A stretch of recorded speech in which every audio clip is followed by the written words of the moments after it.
Okay. Let's go here. What have we got? Oops, top secret materials.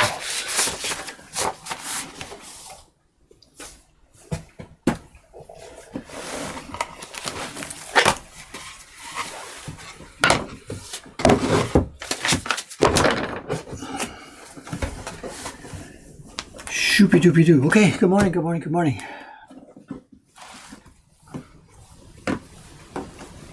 On the dot after half an hour of frantic preparation. I tell you, the half an hour before the stream starts is gah. Okay, we're here. We're up and running. Where are we here? This isn't secret. No, I meant the other piece of paper that was there. Okay, this is okay. This is what we're going to do this morning. Okay, couple of jobs up this morning. First job, I have to finish the color separations for the next legendary loot print. This is the, I forget, July print. No, August print. I forget. I can't remember.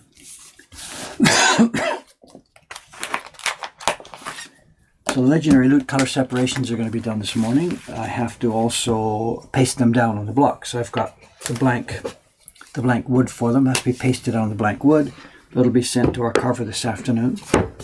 Then the normal work this morning is going to be continuing carving on the microwave, the new version of the Great Wave we're doing. But in between those two jobs, after I finish this, I've got a bit of something special to show you. I was working on video editing yesterday, and I didn't get the whole thing finished for a lot of reasons. It's a long video. It's about a 30-minute video. I didn't get it finished, but I'll have a preview for it. I cut a little 2 or 3 minute clip from it, and I'll show that this morning after we get the meteors here finished. But now, where am I? How do I need to zoom out or what? Let's see. Okay, what we've got, I don't know what you know or what you don't know about these things. Some of these prints that we're doing, we will carve the key block. And then if we need 5 color blocks, we print the key block 5 times, color in the areas we want, paste those on new blocks, and away we go. Some of these images from Jed have color areas on them that are not defined by the key block. So they have to be prepared separately. And what we do is I've got printouts here from Jed's Photoshop master file for this image.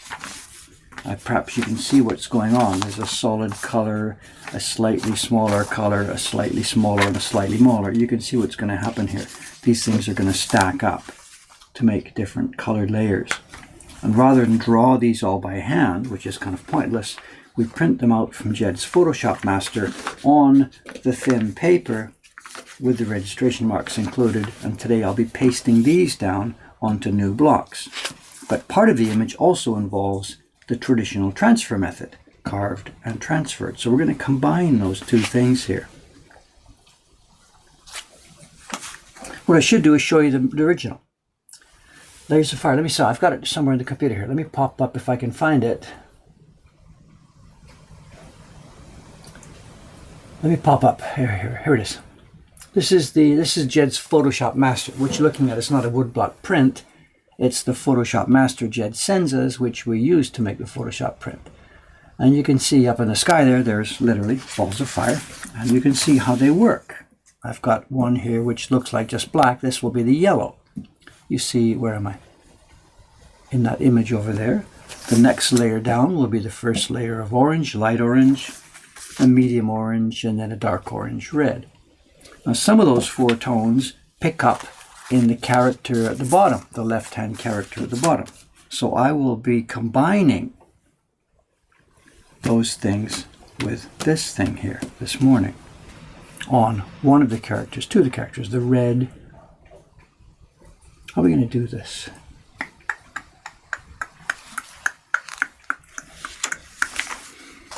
This actually is not going to be so all that easy. We've got to match them up like this, the registration marks. This was printed in the registration marks. These are showing the registration marks. So which should I do? Do I transfer that to those or transfer that to this?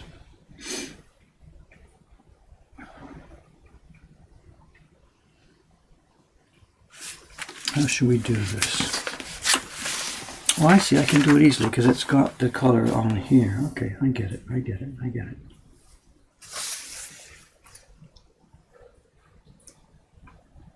That's for the 4 oranges. Then there's the gray, which I'll just cover on this. Okay.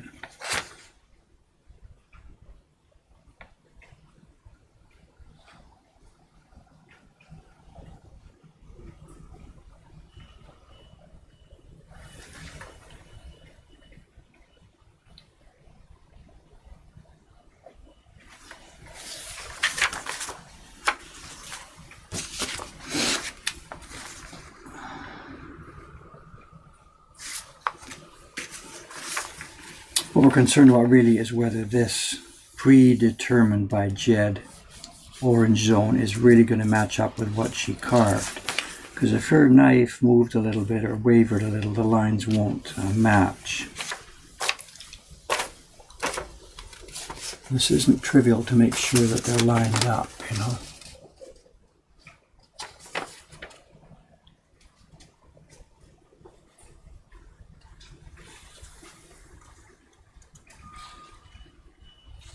Which I think they look good. I think it's okay. Okay. Now what we can do then is we can just run these straight, and then we need this one for the gray. Yeah, there's the hair at the back. Okay, I see. All right. Okay. Yeah, no problem. Okay, let's cut the registration marks.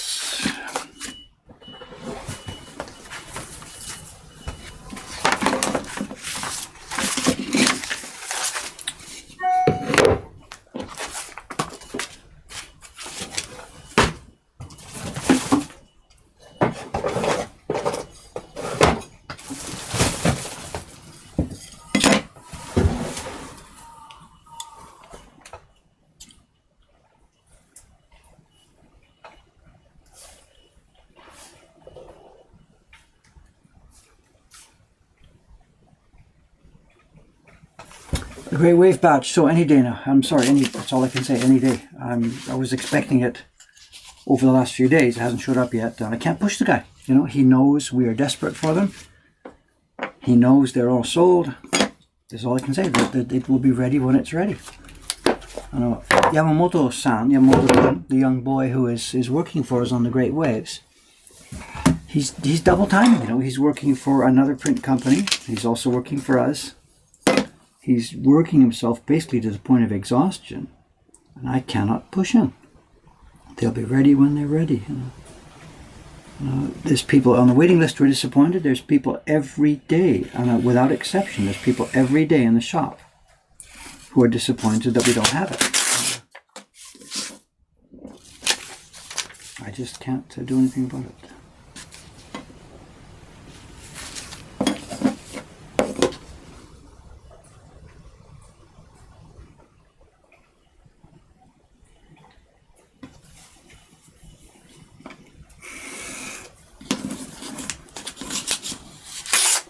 You see what we're doing here. There's 2 ways you could do this. What I could do is this. I could cut this stuff like this. I could take this sheet like this, paste it down on the wood, and that would show the black corner marks. I could then cut the corner marks this way. That would certainly be a legitimate way to do it. In fact, that's actually how most of it was done back in the old days. The registration marks were printed on the sheets.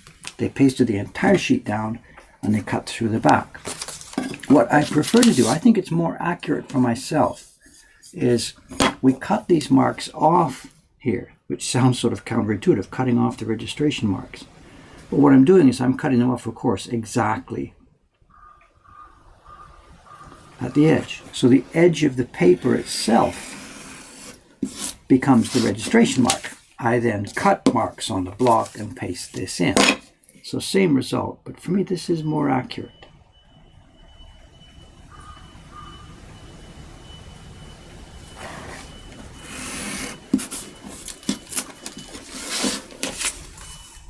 Those are the registration marks now at the corner. So this, in other words, it's just like the piece of paper that we'll be using when we make the actual print itself.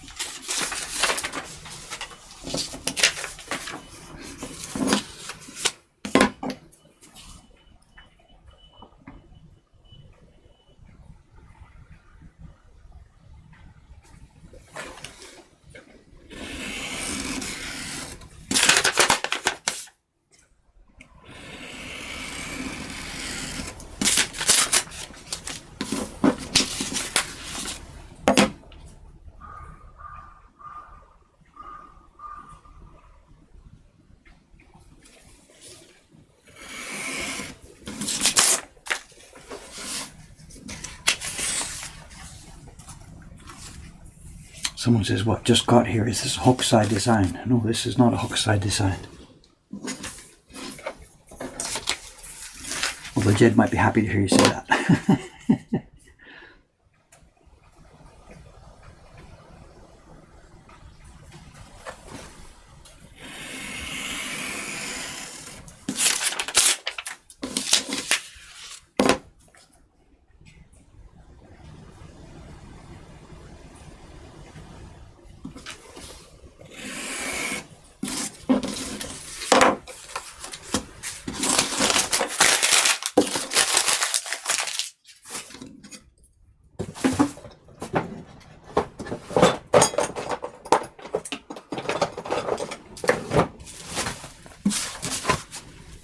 Okay, now we'll also need the gray. I didn't print the gray from the Photoshop. I'm going to keep the gray here because it's just from the outline, so I want the accuracy here. What is it? It's all the armor, the legs, the hand. Not the face.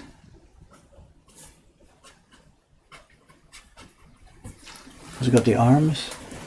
Jed put the arms in, you know. I don't think so. I think those are bare arms. I'm going to leave them off.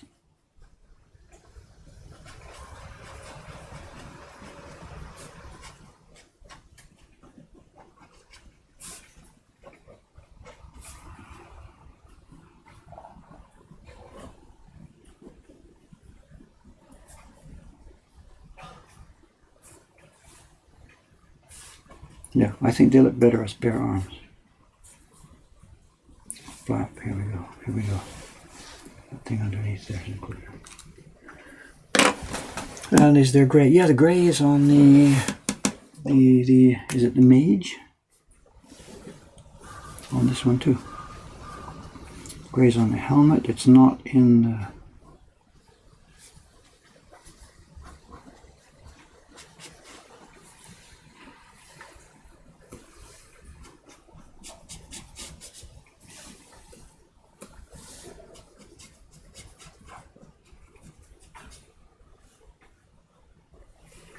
Right? Is that what we got?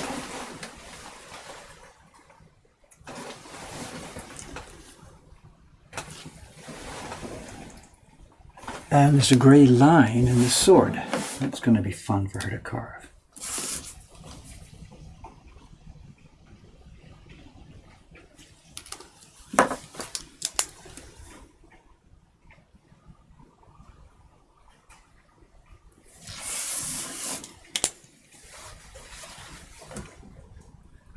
Okay, let's do this. Let's glue these down.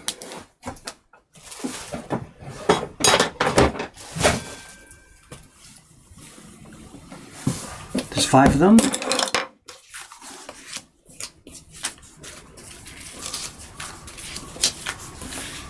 And what we'll do is we'll find the nicest block. I think there's probably not much difference.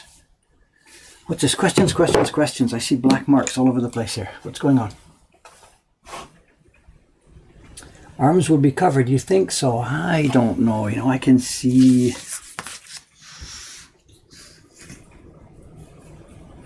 He's done the same thing, the arms and the hands are open. I'm going to pull rank and leave it like that. I think it looks cool. I think it looks better with the arms open. You're all bare arms. The hilt of the sword is grey, which I've done.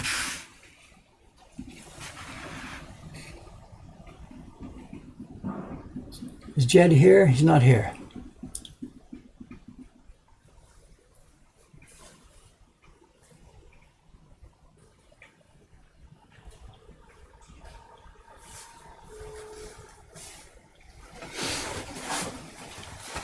You want gold on the sword. There's no gold. You mean the yellow, you mean?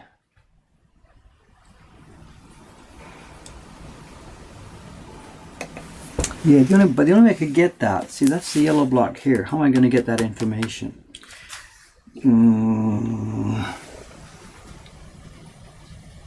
Should we try it? We could do it this way, you know.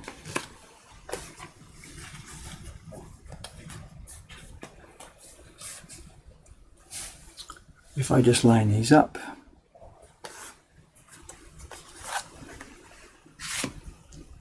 Let's see, what do we do here? In fact, what I can do, there's an easier way to do this. I've got an extra one. And what I could do, oh no, because there's no way to transfer it.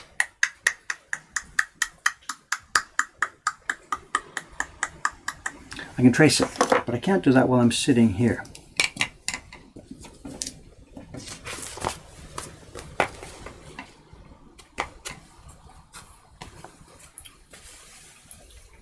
So you're going to have to excuse me a moment while I head over to the window.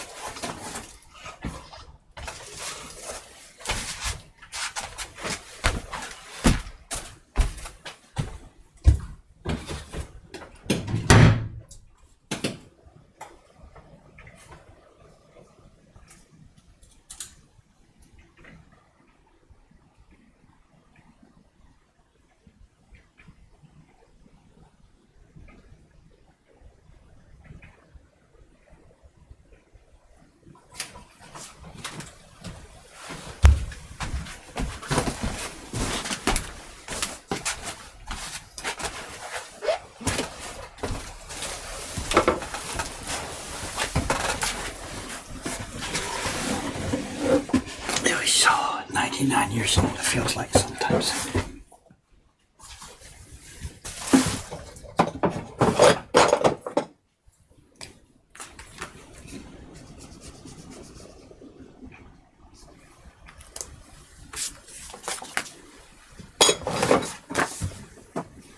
Okay, let's do this then.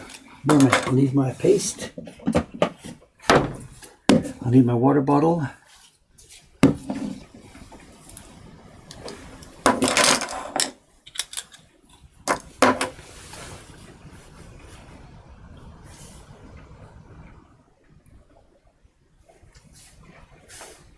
Don't need to punch two holes, John. They're all the corner. They're all lined up at the corner. Right there. There's my registration. These are all cut at exactly the same shape now. They all have the corner registration.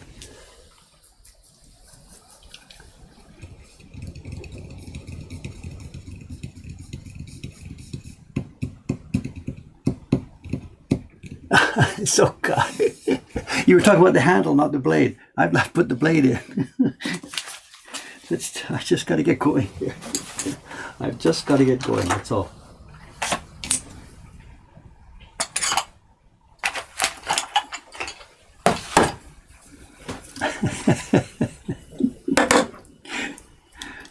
There's a level of attention and detail to the larger ukiyo-e prints, and then there's these little ones, and we just have to get them out of here. There's a certain limit to how much time we can fool around with them, and whether I should say so or not, I don't know, but we just have to get this stuff out of here.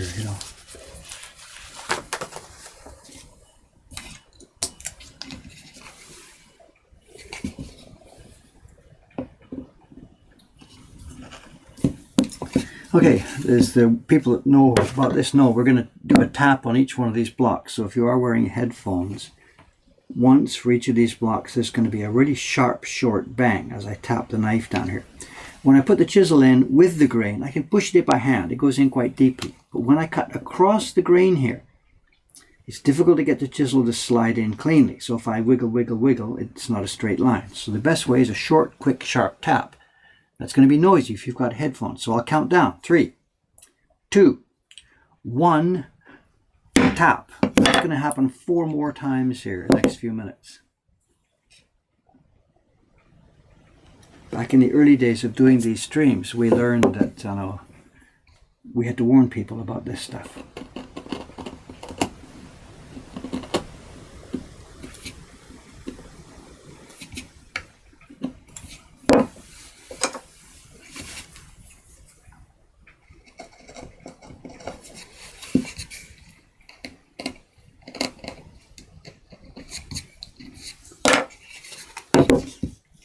this was going to be the yellow one. In and in. There's where we go. Okay, let's get this down. Tiny bit of water first. Moisten the block. The reason for this is if we don't moisten it, when the wet glue, which is also water-based glue, when that hits the block, it soaks in immediately, and sometimes there's not enough glue left to go into the paper. So just a tiny bit of moisture first on the wood, always, so that the glue now will sit on top of the wood just for at least a few seconds to get this thing done.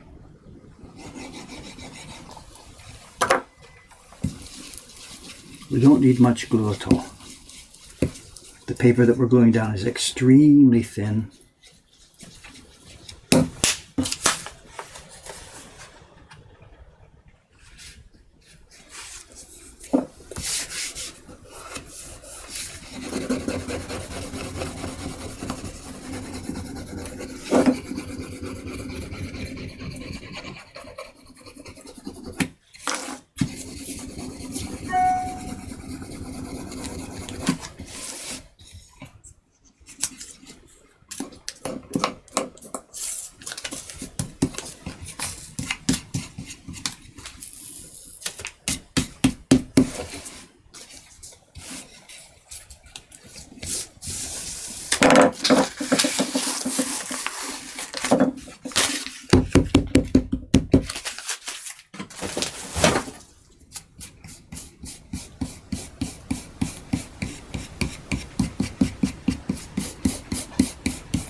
Most of the paper even comes off. There's very little left on the wood there.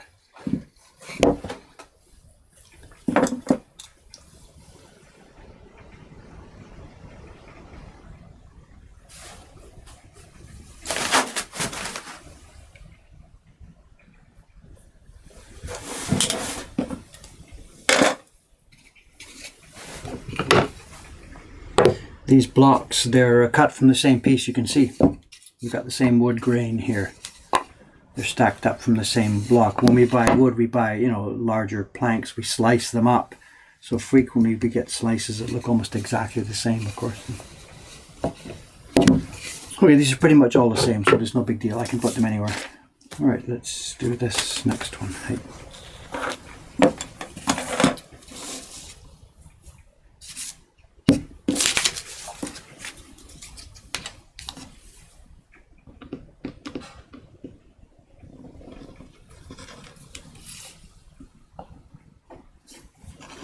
Okay, tap time again. Ready, chisel in place. 3, 2, 1.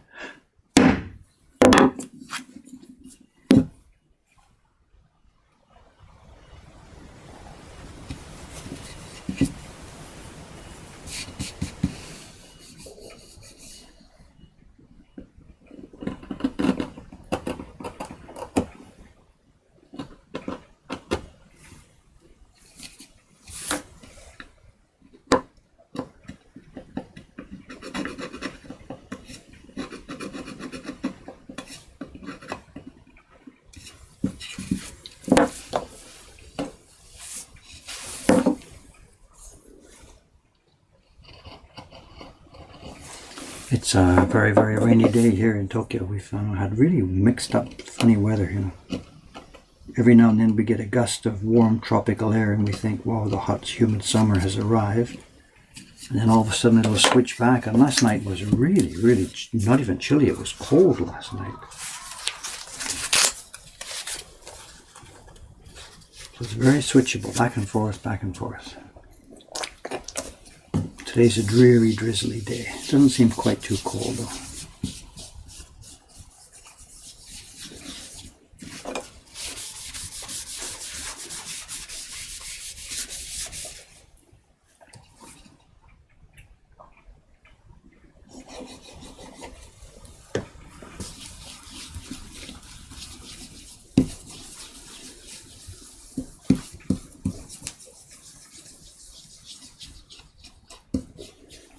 Yesterday was a pretty productive day, of course. I was working on video. Those of you who have seen the Facebook post or the blog post I made yesterday.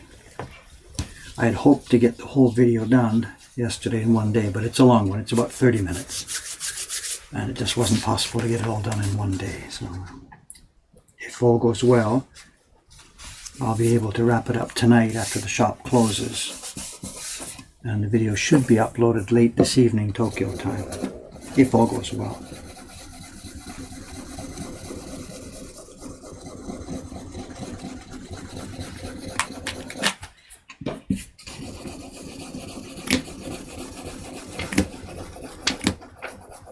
I should have brought a Baron from upstairs, but I forgot to get it ready, so I don't have one here. Fingers will do for this job. And what I've been using for the gampi for this, so now I'm running out of my good gampi again, so I'm using a bit leftover scraps. So that one you saw just now, and this one, it's using a different type of gampi. That was a really thin gampi. And this one is quite a thick gampi. This is one we were working on. Remember, we were going to get a good peel and stuff like that. This is one of those thick pieces.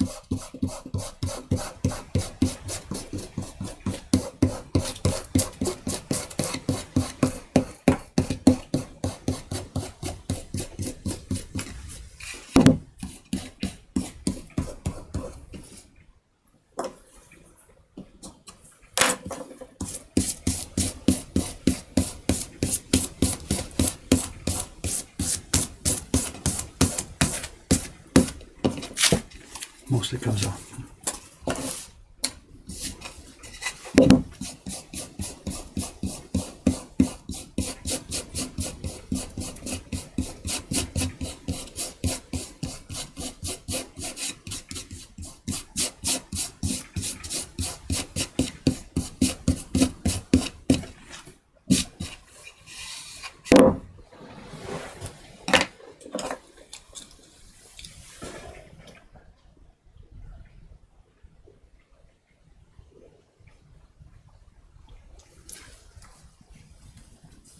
The white spots on the Knight's Armor, they're coming out later. What we do first is, because it's difficult to draw those, we cut the grey shape round to the Knight's Armor at one spot at first. Then when that's done, after we do test printing, then we slice off those little areas. But I can't really tell where they are at this point. Again, this is stage 1, there will be stage 2 and stage 3.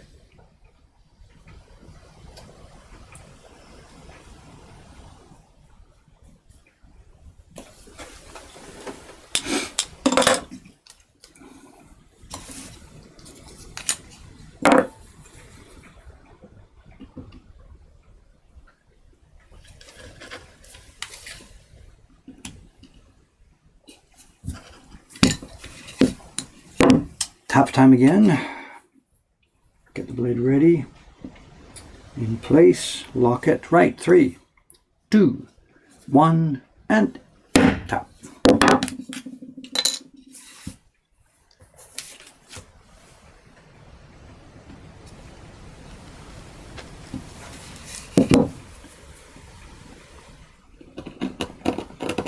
To recap again for people who are just joining us here, there'll be 3 jobs on 3 activities here on the stream this morning. I've got to get these color blocks ready. Now this is the 3rd out of 5, so this will be ready in a few minutes. And the rest of today's time will be taken back on the carving again. I'll be carving for the new version of the wave print that we're making. And then in between those, I have a small little tease for you. Not a tease, it's actual content. We worked on a YouTube video yesterday. And I didn't get it finished. I got the first 15 minutes of it finished. The other 15 minutes will come tonight. But I've got a 3-minute, 2.5 minute, not a trailer, but a little preview, which I clipped from the YouTube video. So we'll play that at break time here, as soon as I finish this job. We'll play the little YouTube preview.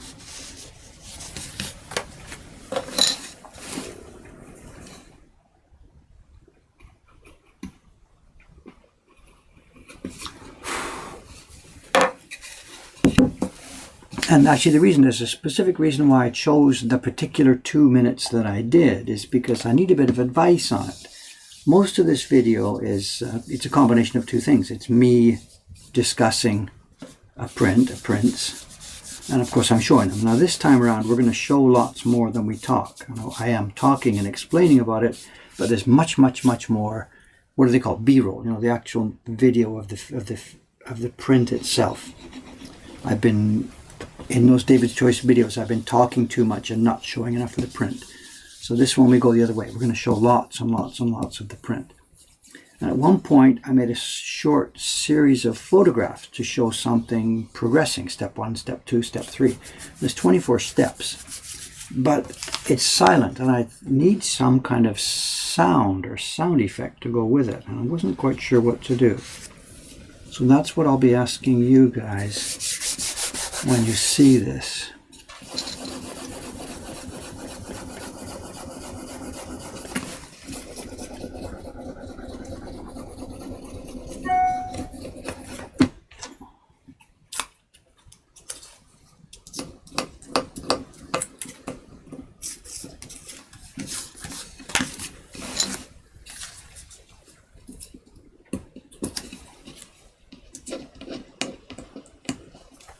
Oh, where's the end?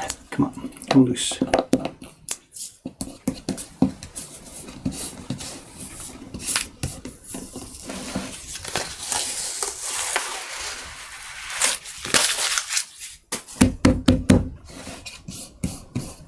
Another different piece of concrete. They're all different. I was just using up a lot of leftover scraps here.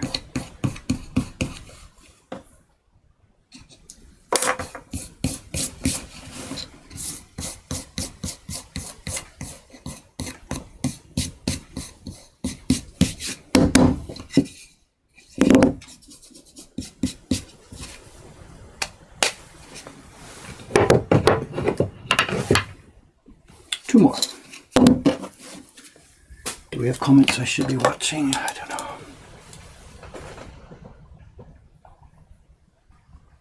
So I was asking me, how do you do this before we had laser printers, before Photoshop? Of course. I know, that's easy. I know this Photoshop work. This is Jed's color separation. The artist who designed this image for me, Jed, he made color separations on this. Now, because his tool is Photoshop and because we don't have outlines, it was easiest for him just to do his click, click, click on the screen. But if we didn't have Photoshop, what we would have to be doing here is this. We would have carved the key block as we did. I would have printed this key block, say 5 times, with a big open space here, and it goes to Jed. Jed, get your paintbrush out and paint in what you want in that open space. It was the artist's job to do the separations, of course. Now, probably because it's so difficult to just figure out where you are in the open sky, it would have been a 2-stage process. If we'd been doing this totally in the traditional way, we would have carved outlines for the characters and we would have carved outlines for the meteors. And then within those outlines, we could have drawn a color separation, drawn again a color separation, and done it 5 times. Then after test printing is okay, go back to the key block and carve away those outlines because you don't need them anymore. So there's lots and lots of ways around this. Don't get fooled by the fact that we're using Photoshop as a little crutch here. They did just fine without Photoshop. And we could do too, if it was necessary.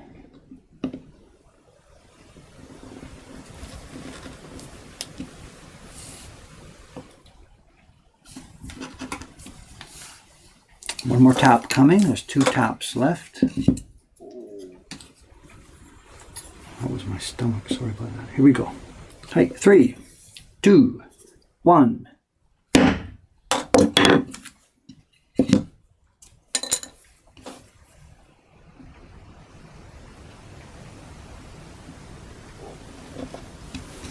Actually, that thing about the no Photoshop thing, the current Ukiyo-e Heroes print we're making, the one called Times Burned Bright, there's a whole bunch of areas on that image that Jed's given us that don't have outlines. Part of the color blocks are undefined by outlines. Jed just did it in Photoshop without outlines. And what we're doing for that one is we are doing it the traditional way, rather than paste down Jed's Photoshop printout. We are carving the key block first in its entirety. Then we are carving those areas that need outlines but don't have them. We've made up outlines. We've drawn them on his original image. And we're going to carve outlines in those places, do the color separations, And then once the color separations are safely in place, we'll carve off those unneeded outlines.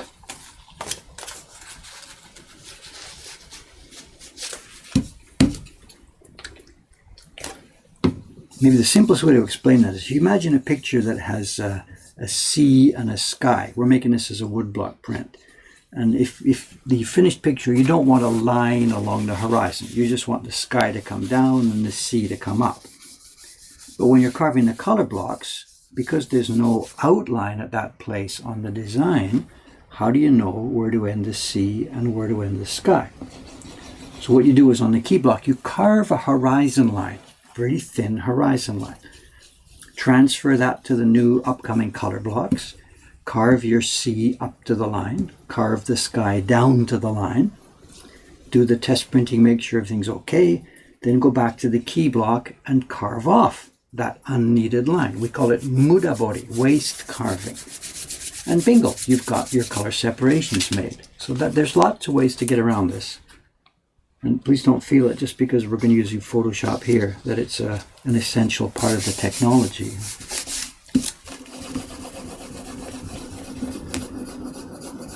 But that extra carving, the mudabori, the wasted carving, is time consuming. That example I gave you, a horizon line, is easy.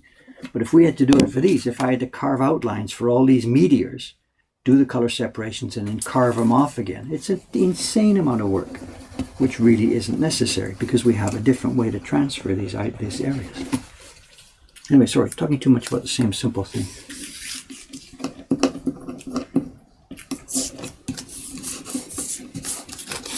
This is another one of the thick pieces of gumpo. You can see it. It's coming off already.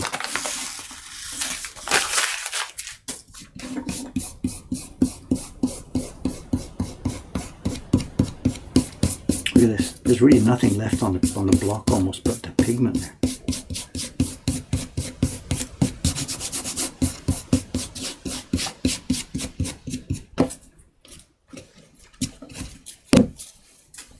Okay, one more.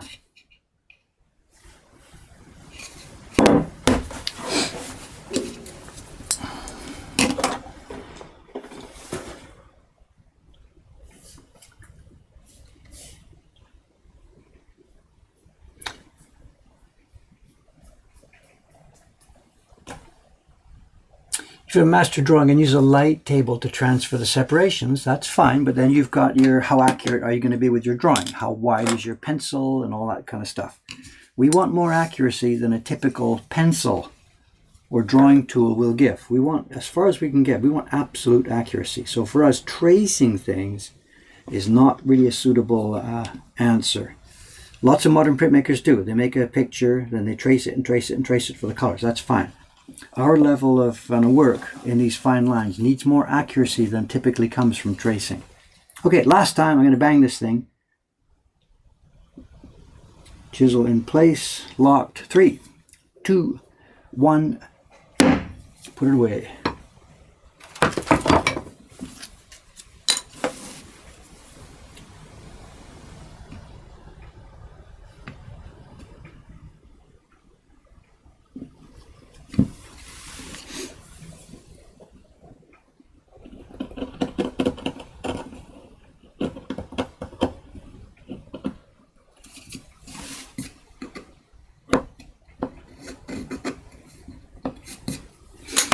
Once this is done here this morning, I'll stack the blocks up for the staff and they will be sending them out to our young carver. It's a Noriko Kawasaki, young lady. She's our main subscription print carver. She lives down in Kobe. We've tried to get her to come and live closer here, but you know, whatever. Life is life and she won't do that.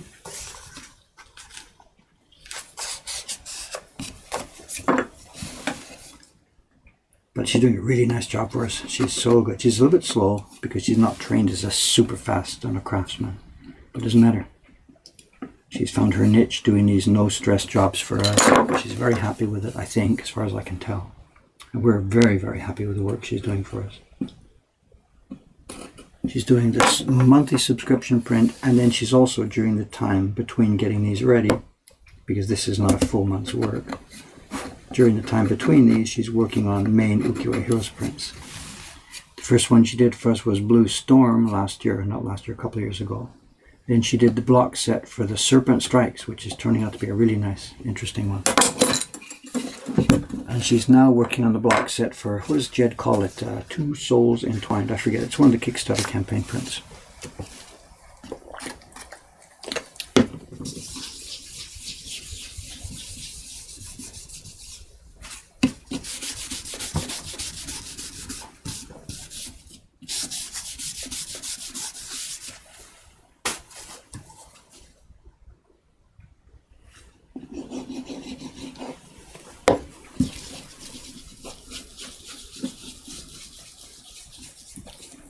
Okay, let's get this finished, and then let's take a look at that video preview. Give me a couple of minutes here.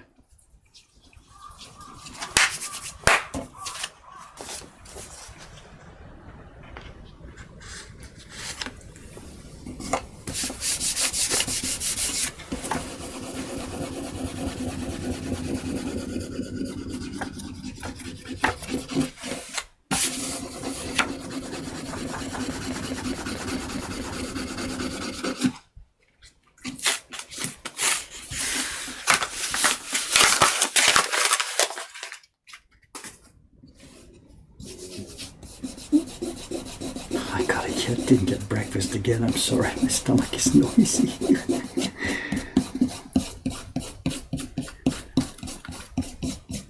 I got up early and I was up before 6, and this stream didn't start till 8, but there's just so much else to do, you know. God. Whoa, there we go. Look at this. Nothing left on there. Look at that. Talk about easy to carve. Whoa. Okay. These blocks will sit and dry for a few minutes. They will be wrapped up by our staff and sent off to Kawasaki-san later this morning. Okay, what's next? Glasses away.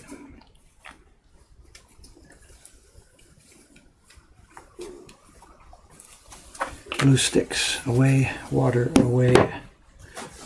Oops, jig away.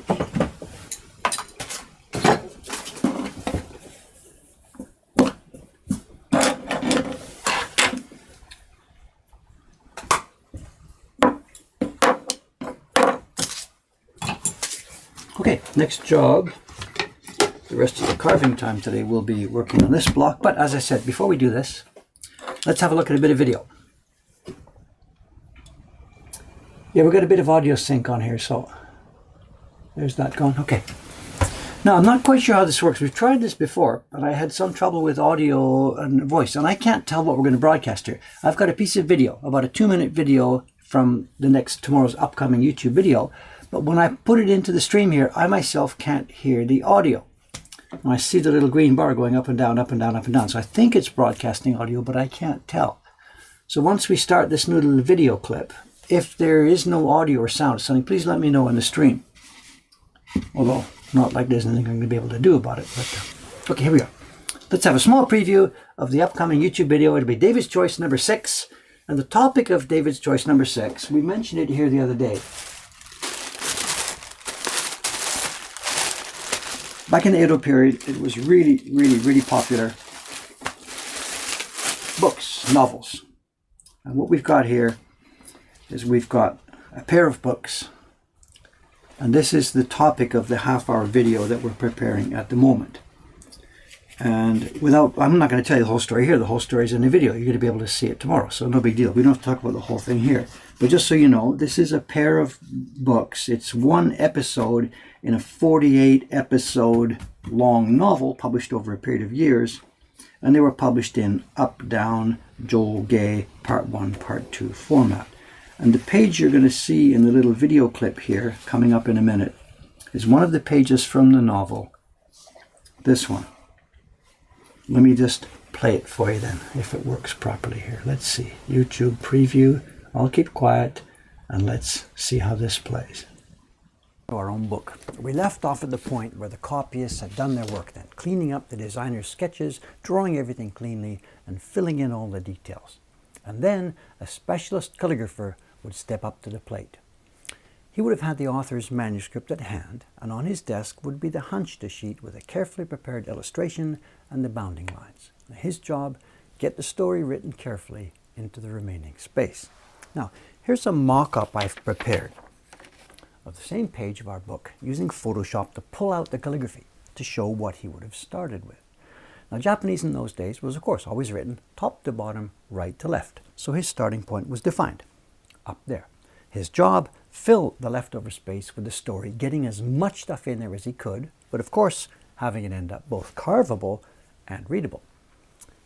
The finished page, you can see, he has literally filled up every possible space on this page. But how do you now read this?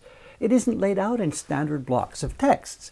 We know where to start, up at the top right-hand corner, and we move along following the top to bottom, right to left rule. And then when we get to this point, where do we go? Down here? Over here? What do we do? Now look closely and you can see there's a real key to this puzzle. At the end of this text block, look there, there's a little funny symbol, 2 triangles. This is the key. We have to search around to find the match. And there it is. That's the next key. When you get to the end of that next block, there's another different symbol, hunt around again, and away you go, away you go, away you go, and finally you get to the end of the page.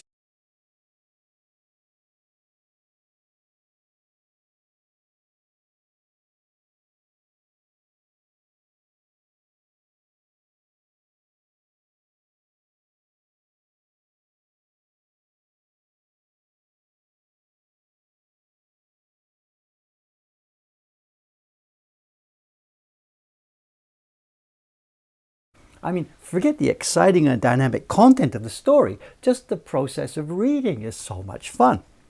This brings us to another very important point about these books. These were page turners. No mistake about it. Action-packed, suspense-filled, page after page after page. And then when you are right in the middle of the heaviest action, you keep turning pages, you get to the bottom of one of them, and what does it say? Suzuku. To be continued later. Gah! Okay, there we go. It's just 2 minutes. It'll be about a 30-minute video altogether. Hopefully it'll be finished later tonight. Now what I need though, as I mentioned, sound effects. That part where I show the zip, zip, click, zip. It's 2 minutes, 30 seconds of silence. And I need some more sound effects. I can't figure out what to do. Whether I should just do it myself. Or something else. If you've got any ideas for sound effects for that last little segment there, zip, zip, zip, pop, let me know. Today's the last chance. I'm going to have to get that thing uploaded tonight. So if I can find some sound effects today, that's what I'll use for it. The books are so much fun, you know. Honestly, they're so much fun. I know there really isn't English translations made of these things because for a couple of reasons. One is there were so many of these published. There were just reams and reams and reams of these published. And the academics who study these things, it's just pointless to try and translate them all. And the other thing is when you see, this particular one I've got hasn't been translated, but when you see a typical sample translation page from some other book, the content really perhaps is not worth it. What's the expression? The game is not worth the candle. It would be a huge time and trouble to translate them, but honestly speaking, the content just isn't there. You know, it's like whatever, some afternoon soap opera on TV these days. You know, if you couldn't understand what they were saying, would you translate it into your language? What's the point? Because there really isn't any content that's worth preserving or so. We know who that is. It's Cameron's son, I guess, right? So, overlay that footage during some of the time you were talking and cut out the silence. Well, could be I tried that actually first. That part that I had with the zip, zip, zip, zip going back and forth. I was originally talking over that and it didn't make any sense. It just seemed a bit silly. So I just took it out and left it as silence. Good morning, Cameron-san. How you doing? Good morning. I know the video production moved along. The package never arrived. What? Never arrived. The post office, whatever. So in that part of the video, I couldn't upload it last night. Right. So I did what I could do. I didn't bother telling these guys about that. There was enough. So it's essentially done except the one missing segment. No, because what I couldn't do, that whole last half of the video is done in the other room, ending with that segment. So I couldn't do part of it because my hair would be different. Whatever. The lighting would be different. Yeah. So I just finished the first half, and then the whole second half has to be done, and I got to wait for that package. And if it comes today, it comes today. If it doesn't, it doesn't. I have nothing I can do about it. So. Oh man! And what I just showed them just right now. have Cameron sing something. I don't know. Did you see the video last night? You didn't see it. There's the segment I where read the blog and but the segment where we do the jumping from page. What did we talk about? I saw you working on it yesterday, and so you had it silent, but you were thinking of speaking over it, or well, I tried speaking over it and it just didn't work because it just distracts from what's happening. So we need sound effects, and it's boing. I don't know. So whatever. I don't know how much time I want to spend on this. There's sort of three. There's the circle coming up, then so it needs sort of three sounds: circle, read, go. Start, read, destination. Start, read, destination. It needs three sound effects, but give me a break. How much time I can fool around with it? So I asked them about it. Maybe somebody here will send a link to a sound effect or something. There's a bunch built into iMovie, which I could probably make, or just use the cheek thing, Here we are. Okay, what have we done? What I've been doing is I spent the first part of the stream here. I did color separations, of which they were giving me lots of advice, needed and unneeded. Then I just showed this video clip, and now I'm getting back to work on the microwave. Go for it. Okay. So let me get the crap out of the way here. And if you want to steal this machine, xylophone notes ascending. That is a great idea. In fact, that was something that was on the thing last night. I should use xylophone. Dup, dup, dup, dup, getting to the end and then at the very end. But I don't have a xylophone here. Whatever. I've got a baby one. We could this little 8-note one or 1 octave. YouTube watch. Somebody's linked to YouTube here. Benny Hill. Yeah, Benny Hill. I don't know. That's pretty hacked. Whatever. Anyway, Cameron, take the machine here out of my way. Benny Hill.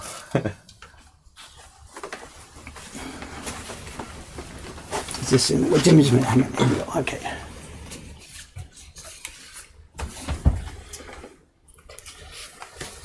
Good morning.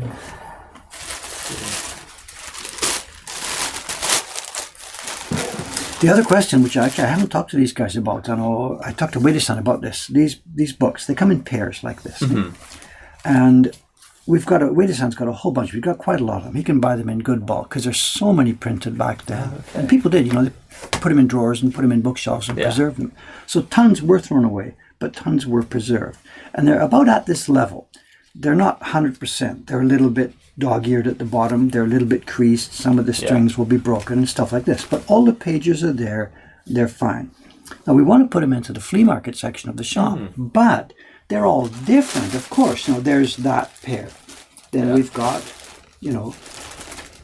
another pair. This is volume 21. This is volume 6 from the same series.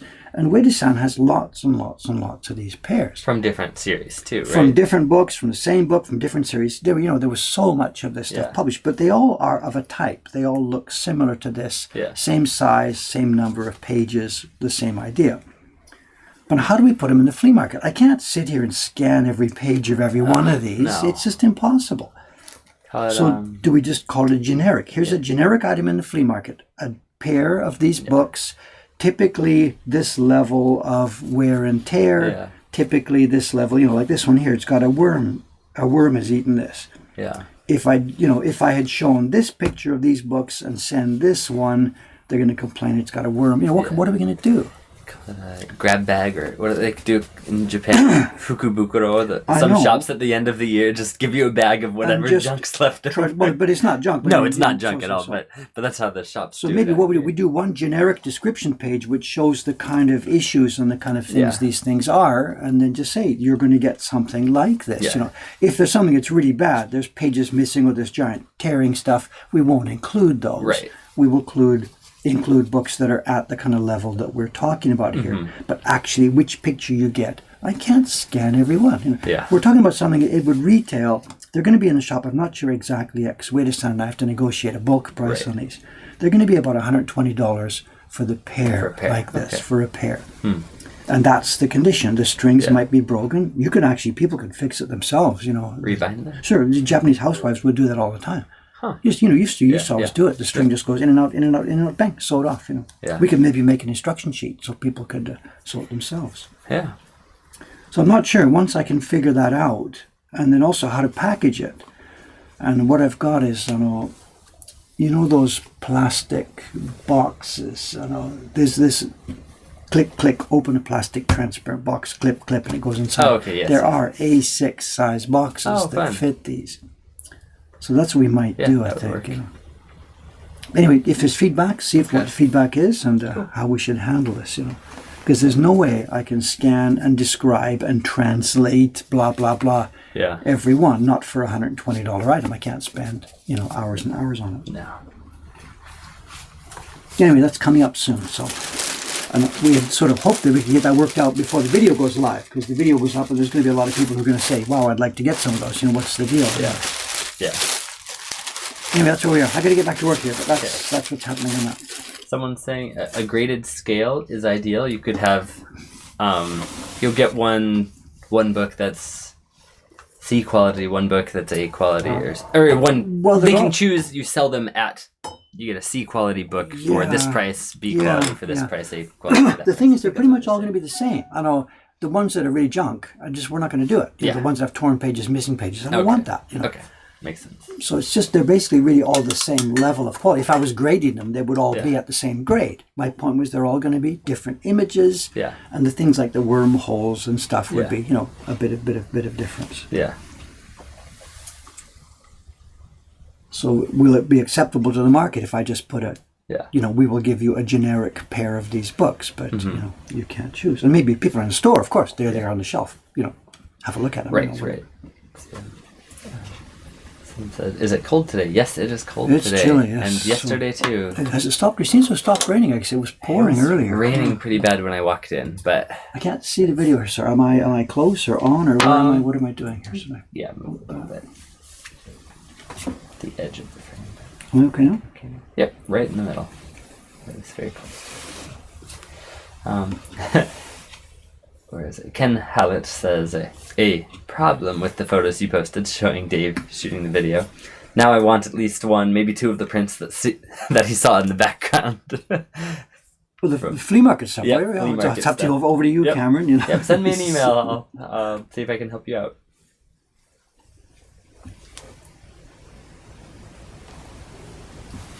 So you could do a short video flip through of the book, but you still can't do that with all I can't. 100 copies of the book. If it was a $500 item, you can do that, but not for a $120 item. So not to sound cheap, but I can't. We've got so many of them, you know. Yeah. And we don't have staff, of course, you know. Yeah. If it was a really, really rare book, then of course you take your time and trouble to set up that item. Yeah, really show what it is. Aeromass asks, no boxwood inlay for this calligraphy? Do you usually use boxwood? No, I have done. I can't say usually, and it would have been a good idea because this is going into the print party room. And to make it long lasting, it would have been a good idea. Yeah, it would have been a good idea. Next question, please. Although actually, you know, the real great wave print, not the microwave, the real one we did, I did a boxwood inlay, but we had so much trouble with that. You know, we're printing these in so many quantities. It gets dry, it gets wet, it gets dry, it gets wet, it gets dry, it gets wet. And the first boxwood inlay I did popped out. It swelled and shrunk different rates than the cherry wood around it, and it popped out. This was discussed in the video series talking about that. So what we ended up doing, and what we have now, is we have a separate boxwood block for the calligraphy that's not inlaid. Okay. So it doesn't matter if it swells or shrinks because the registration is done independently of the main block. But we can't do that for this party thing. You know, so.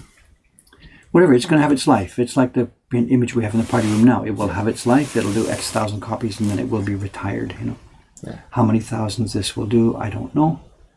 We'll just see. We'll just do it. You know. If it has to be recarved, so be it. You know, cool. None of this stuff lasts forever. Yeah. Clearly, this is going to be popular in the party room, and just as clearly, because of our experience, it's going to wear out. You know? Yeah. Yep. Carvers are waiting for work. Sean-san would love to do this. Yumi-san would love to do it. We'll pay a carver. Heck, bro, it's Cam from Australia. Yes. We've written emails back and forth a bunch of times. Welcome. Glad to See you Cameron, in here. no. Yep, there's another Cameron, Cameron, and so yeah. we It's a good write song. to each other, just, hey Cam, because he had some questions with about Legendary Loot series. So. But cool.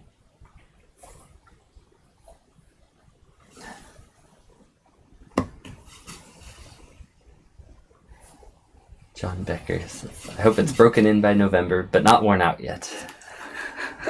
Are you coming back? Are you going to do a print party in November? John's come, he's come the last couple of springs, I think. Didn't come this year, but he was here last year and the year before in the spring. He's a long-term supporter from Tennessee. Cool. Yeah. Photographer. Oh, you're right. I didn't see that question. Death Draw says, Cameron, have you ever worked in an office setting in Japan? Is it really as awful as they say it is?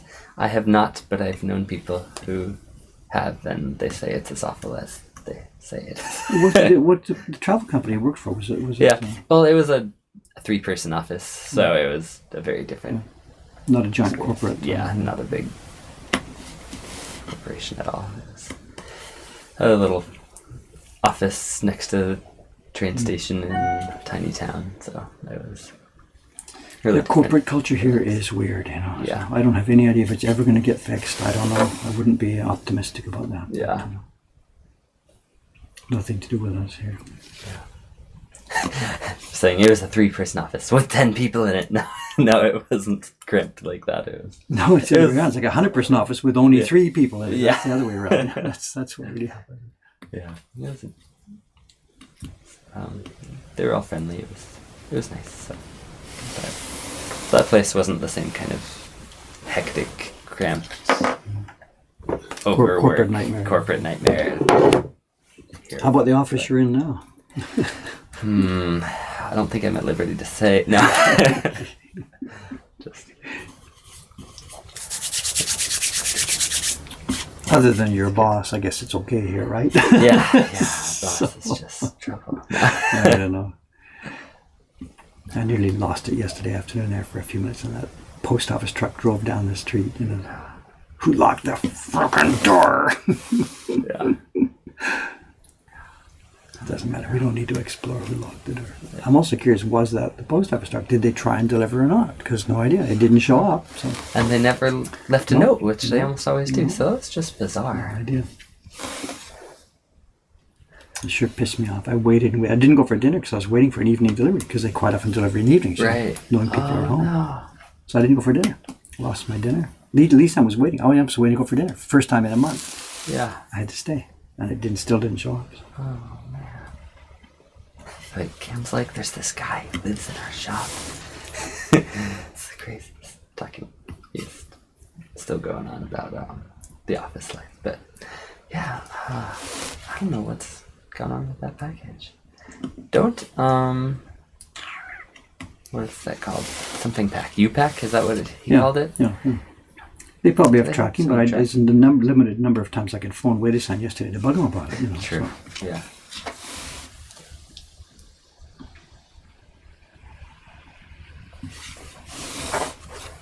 That package we received earlier in the day before, that book from 1920s, the one you were looking at, the kimono pattern book. Oh, yes. Yeah, that was 5 days in transit in the post office.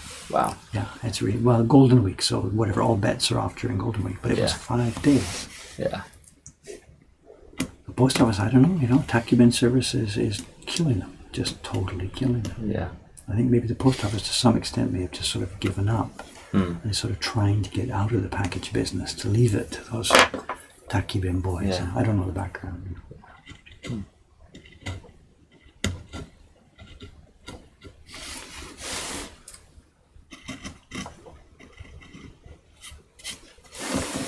Make sure Dave eats something. Did you get any dinner last night? Whatever. Okay. I had some stuff in the closet from Lawson. Okay. Scone. Are we ready for lunch today? That's a bit, but I don't leave that impression. I do. I eat well. I eat normally well, Brendan. Just yesterday was a bit of a frustrating day. Yeah. But I eat well. That's good. We had lunch together. You guys saw, right? So Yeah. super healthy salad. Blah blah blah. Yep. That's good. Interesting question. Do you recycle heavily damaged or retired blocks? Or is that burned one I was just holding? Oh, there. Our own blocks, no, because our own blocks are our capital. We keep them. No, our normal situation is blocks never wear out within a normal lifetime of us using them.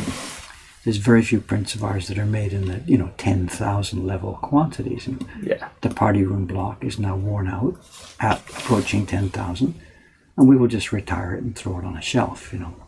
They're already thin. They're only 5 millimeters thick. We can't plane them down like the old blocks. Right. So for us, no, recycling blocks is not a factor. Most of our blocks will live way longer than I will live. They will still be in use long after I'm gone, because we don't print that many copies from each of them. So no, it's not a factor for us. So yeah, Mokuhankan doesn't recycle. Don't recycle. We hate the planet. No, different kind of recycle. But occasionally you have gotten older blocks with worn out designs. We intend very much to plane those down and use the wood again. Absolutely. Yes. So we will do the recycling of other people's blocks, but not... The bit of a problem there is that old blocks, quite frequently, they have an antique value or a research value or something like that. So we just can't, off the cuff, we just can't destroy them. Right. And we'd like to use the old wood, but if it's an old block carved in 1868 or something, it has inherent value in itself. So we can't just simply splash through there buying the old stuff and destroying it all. It wouldn't be the right thing to do. So we've got to always think of those two factors. Those blocks on the floor sitting over there that I am going to recycle are completely, there's no value in the research value or the interest value or whatever. They're a type that is extremely common. They were fan prints. They are not an interesting design. It was something ephemeral at the time, and it has much more use for society now as a piece of wood than it does as a carved piece of wood. Got it.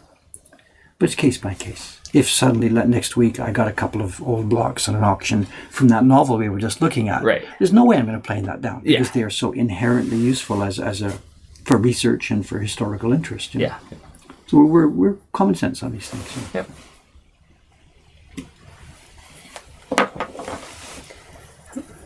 Do you do the hardest parts of the carving first, or the most time-consuming first? That's an interesting question. I can't answer it honestly at the moment, because for me, carving now is just a grab of time. I quickly grab a couple of hours on the stream and then run away and do other things. So I'll answer the question based on what I used to do when I was a normal carver coming to work every day to do carving. Coming downstairs, and I'm a carving, so I'll spend the 8 hours or whatever on a carving.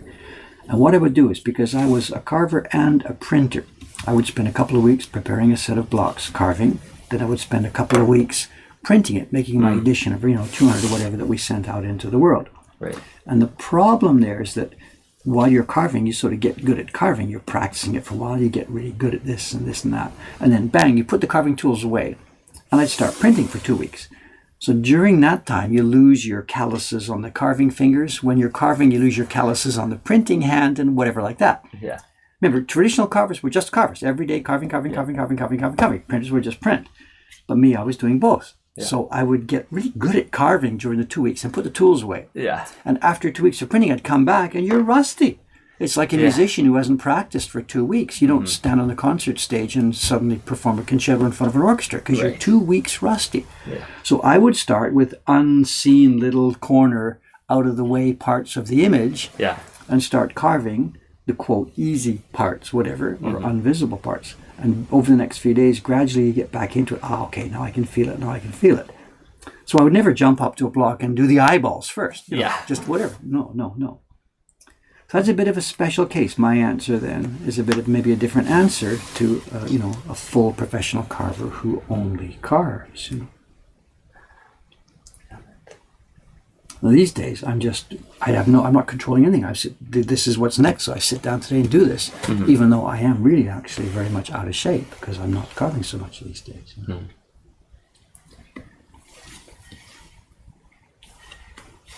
Hope that was there's a bit of a sidelight to it too. If you go back even before that, my earlier days here when I was carving that poet series, before I was really at the stage where you could call myself a craftsman, I was still very much exploring and what am I doing and how do I do this, exploring along. And back in those days, I did something that I thought it was a good idea, but actually it was wrong. What I would do is I'd see each image, the face. I'm going to leave the face away because that's really hard. I'll save that for later. Yeah. And I would do what I thought were easy parts first. Huh. And then get to the face. And, like, for example, this calligraphy. There's the face now. Okay, Dave.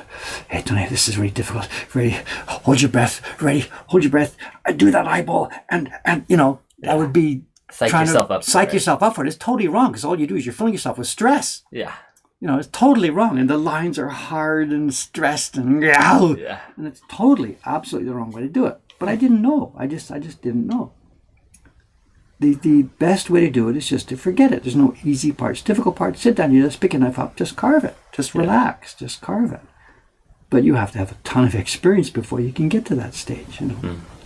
If you're stressed about it, here comes the difficult part, you are gonna screw things up. Absolutely.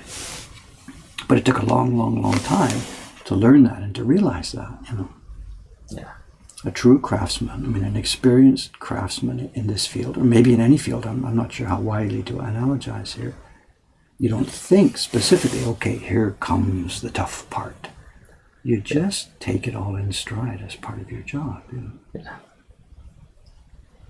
Someone says, the better question would be, what would Ito-san carve first? Since you said you have a special case where you're going back and forth. Yeah. Well, I don't know. Yeah. You know, I've never been in the position where he is, to have the freedom of just, there's the job on your desk, just do that job and do nothing else. Yeah. So honestly, I just actually don't know. You know. Wild Omelette has a quote. I think I've heard somewhere else, but kind of going off of what you said before. If I don't practice for 1 day, I notice. If I don't practice for 2 days, the critics notice.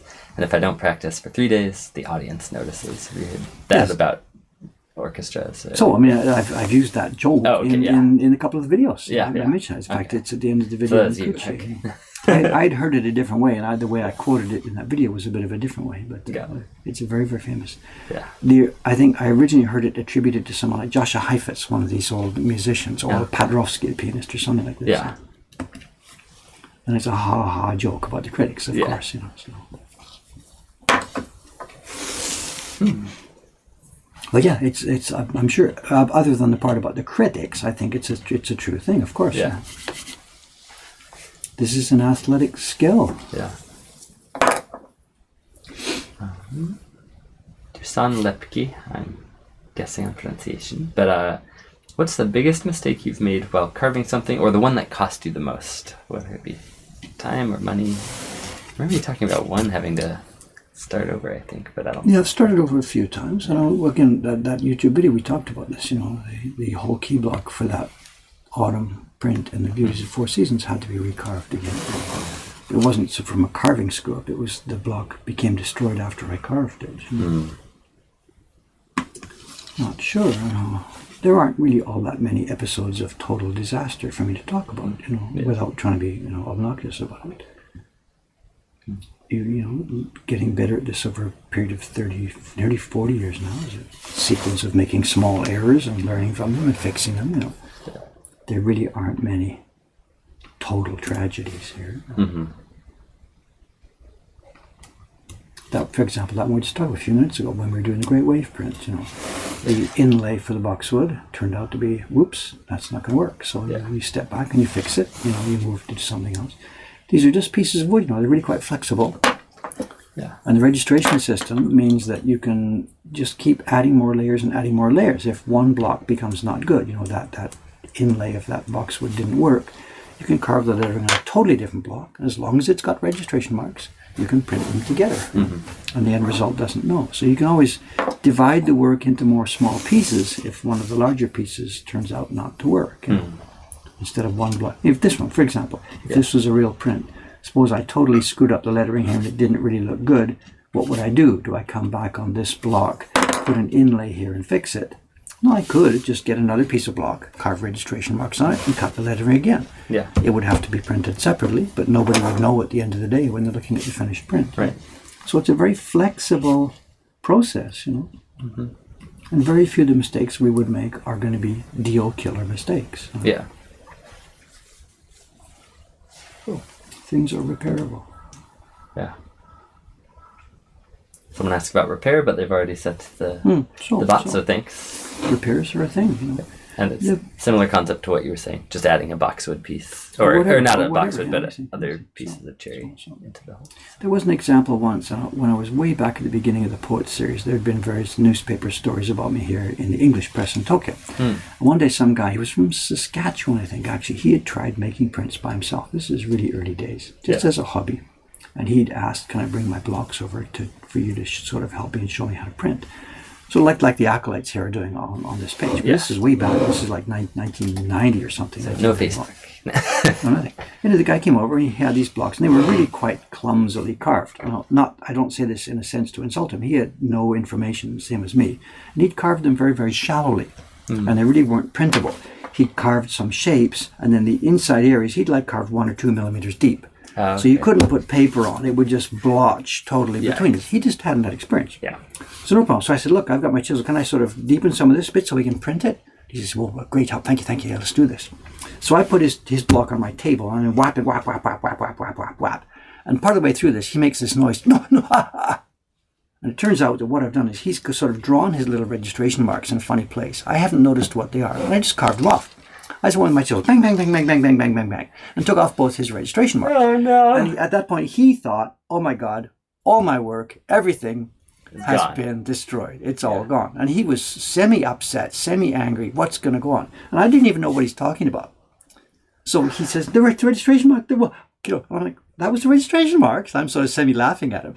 And he's like ready to punch me out. And I'm like, just look, guy, just relax. Tell me where they should have been. And so we figured out where those 2 little marks should have been. Yeah. I dig it deeper. Within like 30 seconds, jam in a bit of wood. We draw on the front, put it back in. And within like 2, 3, 4, 5 minutes, we've restored the registration marks. It doesn't matter. It's just a piece of wood. You can fix it. Yep. But for a couple of seconds there, he thought, oh, shit, it's all over. My whole work, all my work for the past few months has been destroyed. They've sabotaged the only other Canadian woodblock printing. So they're just pieces of wood. They're totally flexible, We did that last week with Ishikawa. We moved the registration marks. Right.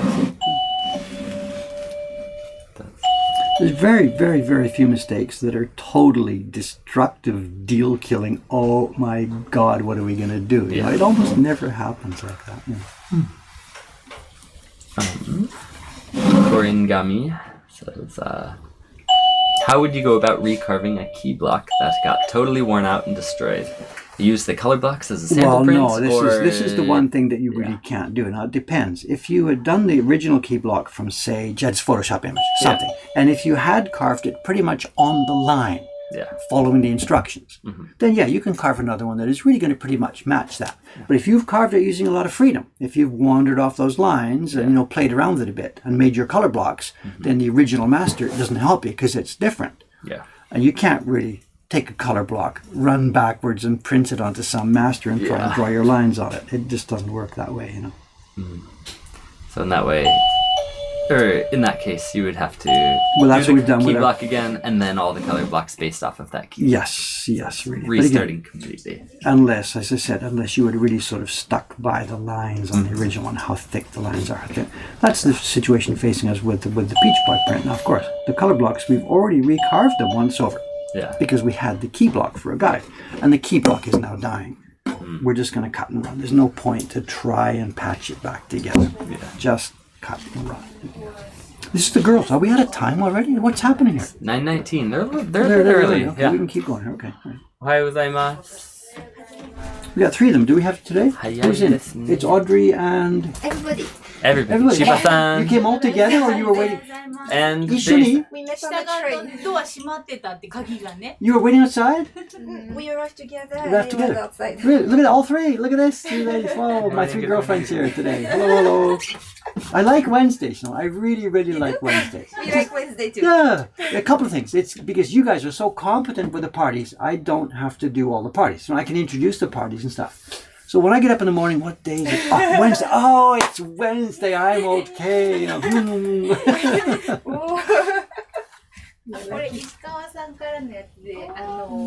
No joke, I really do. Wednesdays for me are totally stress-free.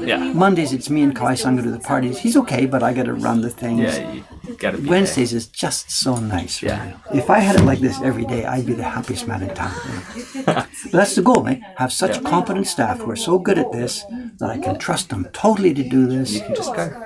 Well, not just carve. I'll do things. I'll be in the parties with them, but the responsibility I know 100%. And if a phone call came and I had to run out somewhere and do something, I know I can leave it with these guys. And not only can they do the job, the customers are going to walk out of this place so happy. Yeah.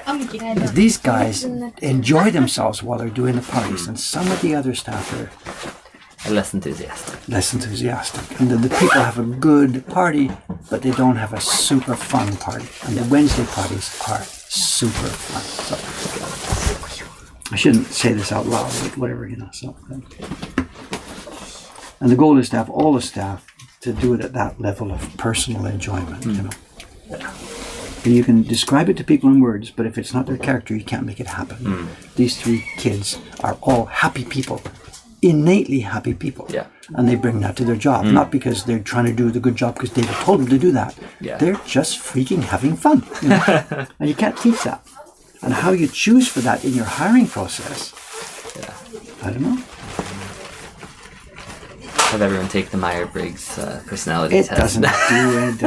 I know. That's why I bring it. That's why I hired Koizumi-san a couple of weeks ago, because he had come in on the off chance might there be work here, and the kid's already laughing as he's coming in. Yeah. Wow, this is such a freaking interesting place, and he's laughing. Yeah. And he's supposed to be here for a job interview. He's Japanese. He's supposed to be serious. Yeah, but he's And he just was a already cheerful laughing. guy. So I said right there, that's it. Yeah.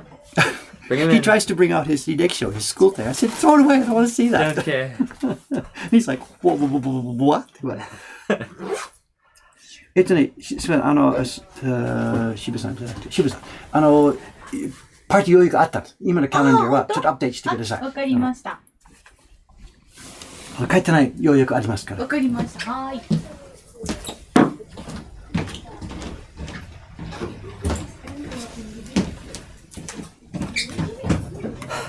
John Becker says, that's it. I'll schedule for a Wednesday.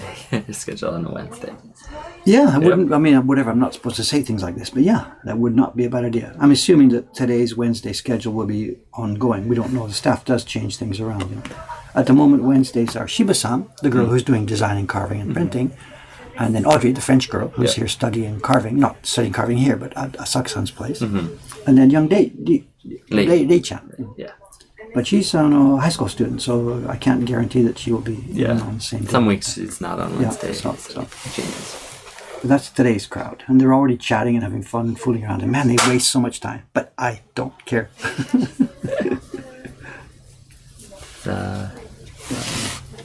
Heritage Printmaker says, pencil scratching, go to print party on Wednesday. Well, as I They're said, taking notes from the master. That's again. fine. But this is not carved in stone for the next 50 years. That's as it sits right now, this current spring, with our staff schedule as it is. Yeah, So. but schedules change. But the other thing, there's a downside to that, just so we can put, honestly speaking. Yeah.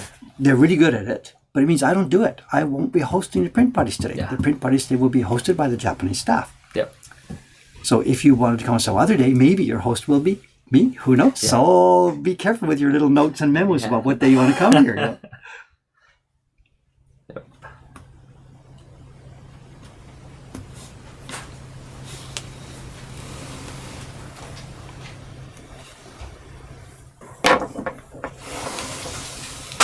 Yeah, the goal eventually is to have all the party staff as competent and as friendly as those guys are.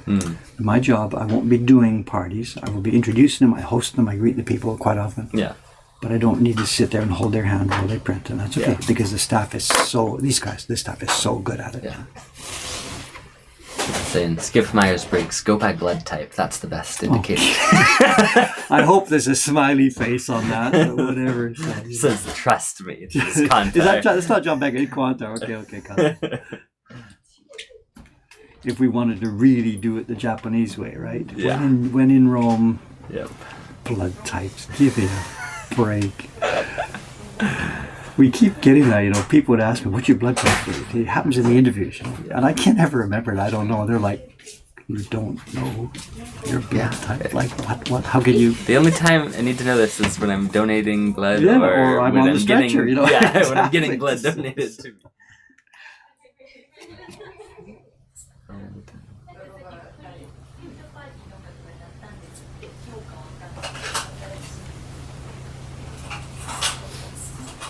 Also, they may need updating. We took the cash out yesterday to do those deposits, remember? Mm-hmm. They might not understand what's happened. I did another. I went to 7-Eleven last night with leftover cash. So, so they might be thinking, what the hell's going on here? We should, I think, perhaps get ready to roll this off. Okay, yeah. 9:25. So you can see what the stream's going to be the next few days, I guess. I know I do have also a sizing stream sometime in the next couple of days. I mean, not a sizing stream. I mean, I have to do some sizing sometime next few days. So that might be what the stream is somewhere. I don't know what day it is yet. Yeah. Other than that, there's this to continue. And another job that I've been postponing that I have to finish now real soon is the woodblock print for the share certificate. You know, the Patreon share certificate? Yep. Mr. Koringami is here, right? He sent me the last one this morning, and we're there. We're done. Cool. It's good. It's really finished, except for the woodblock print part. Yeah. And I've just been sort of, later, maybe later, maybe later, maybe later. And later has arrived. And I have to carve and print something. I have to carve something and test print it so that it can be printed on those share certificates. Because those were supposed to go in May. That's not going to happen now, but I've got to be able to show progress for the people who are waiting for those things.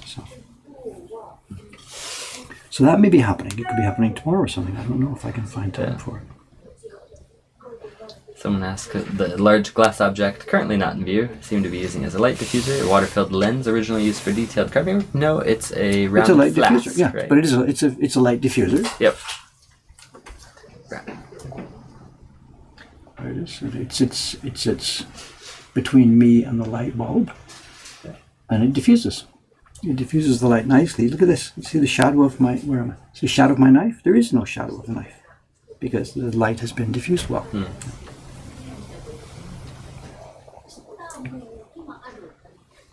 This is not my idea. This is the Meiji carvers used to use it, and we suspect it came through from Europe. When the Europeans used these flasks to actually, they had candles. They had candles behind the flasks, so it sort of spread the light wider.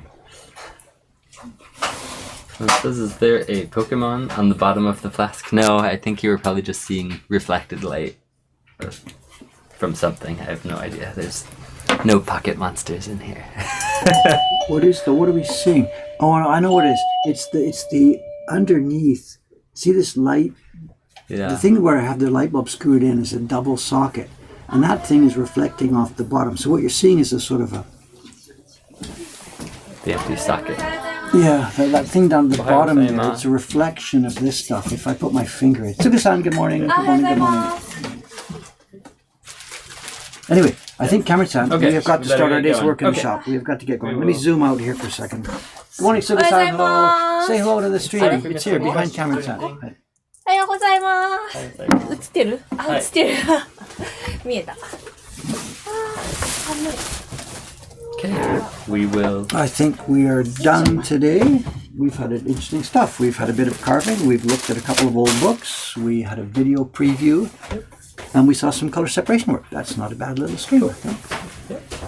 Same time, tomorrow, same time, same place. Not sure what I'll be doing, but we'll be doing something. Sounds good. Sign us off, please, sir. See you later. Thanks, gang. Thanks for watching. Okay.